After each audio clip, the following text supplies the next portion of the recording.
All right, what's up, guys? I wanted to make a video here about another one of the tools that I create and update on a daily basis. So this is what I call the NBA player scoring calendar. If you're not familiar with this, what I do is I put in how many points each player scores every day of the year or every date of the year. I like this just, in addition to the game logs because it's a little more visual. It's basically a visualization of the game logs. So you can see, through the color coding, how hot a player is, what they scored on any date, whether it was a back-to-back, all that good stuff. So I'm just going to go through a couple of examples for what I like to use this for. And then please, if you like to use them for something else or have some ideas, please leave them in the comments below or tweet me, and we'll see how that goes. All right, so one of the first things that I like to use these for is to identify which players are good for different formats.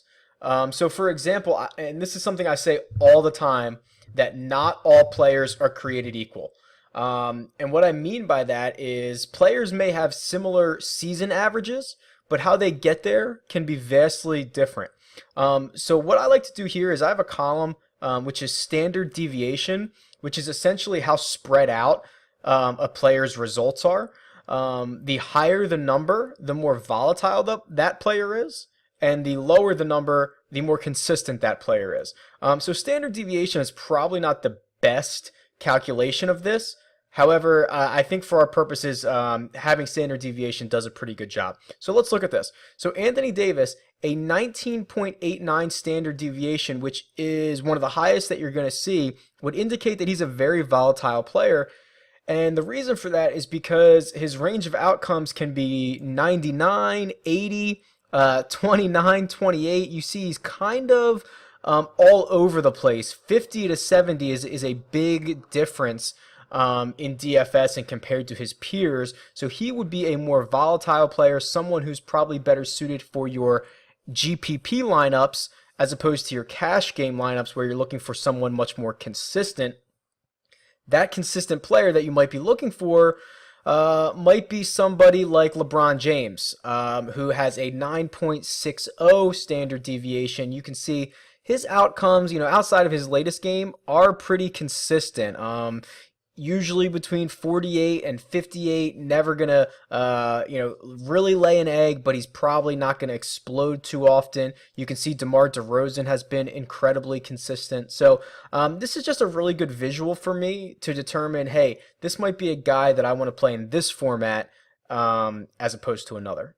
Another way that I like to use these is to see who's playing well right now or who's been really good recently. Over the course of the season, obviously, to use season average over the course of, 4 or 5, 6 months doesn't mean too much. I like to break it down and see how players are playing in the last, week or so. So what I have here is a column for, it's L7, which is the last 7 days. So if I click this, you'll see here's the average that Russell Westbrook has scored over the course of the last week. Obviously, some guys play more games than others, but it is an average, so we can compare them. And then I have what I call heat here, which is basically, is his last 7 days better or worse than his season average? So you can see Russell Westbrook, 65 DraftKings points in the last week, compared to his 61 points that he scores for the season, which is 6% better this week. So that's good to see. So if we sort this, we can sort this by, we'll start with last 7 here. And we'll just see, who are the hottest players in the league. So here we go. Russell Westbrook, DeMarcus Cousins, all guys that you would expect. So while this is nice to see, this doesn't really tell the whole story of, are they better than what they normally are, or are these guys just really good all the time? So that's where the heat comes into play because it compares the week to their season average. So we'll be able to see here, and some of these guys you have to realize we've got sample size issues with. So like, Bobby Brown's 300% better, but obviously that's, he's only averaging under 1 DraftKings points per game. So here's somebody, JJ Redick, averages 22 for the season, but is averaging 30 in the last week. You can see he's really hot right now. A couple of other guys here. Kenneth Faried having an outstanding week compared to his season average. So maybe it's because he's getting more playing time. Maybe he's just playing better. But this helps you to kind of go down the list and easily identify these players. And finally, since we do have a visual here, I like to use this to see or to easily identify how players have played in back-to-backs. So you can see, obviously, if there's an X, they did not play a game on that day. So if there's two scores back-to-back, obviously that was a back-to-back. So what we can do is just kind of go through and answer some questions that we might have. For example, does Anthony Davis's production drop or dip when he plays the second half of a back-to-back? So we can easily go through and just select a couple of these and see, well, that's not good. That's the second game of back-to-back. Here's one.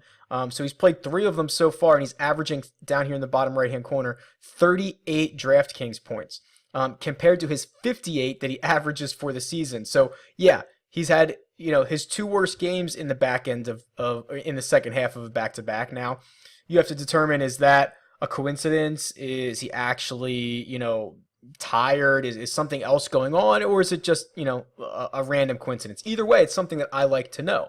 For example, we could see Chris Paul, second half of a back-to-back here, and here. Here's a guy who's averaging 41 points, and he averages 44 for the season. So again, he's taking a dip.